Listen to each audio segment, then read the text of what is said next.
of when Donald Trump was a Russian money launderer.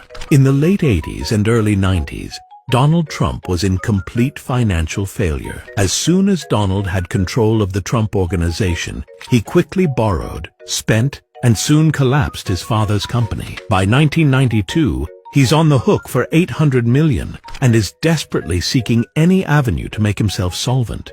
Meanwhile, in Russia, as their economy crashes, the Russian mafia is trying to move as much money as possible out of Russia. In total, they end up moving close to $2 trillion, and a very large chunk of that money ends up passing into Donnie's grubby little hands. Trump Tower is one of the few places in America where you can buy a condo anonymously, which, if you're looking to privately launder large sums of money, buying New York real estate and never having to disclose who you are or where your money came from, is just ideal. Building after building is constructed, and the Russian mob, both directly and through shadowy shell companies, buys nearly 70% of his unoccupied space. By the 2000s, the vast majority of the Trump Organization is paid for with dark money directly from Russian oligarchs and the Russian mafia. At this point, Russian businessmen have cut out the middlemen and started building these towers themselves, simply leasing Donald's name and organization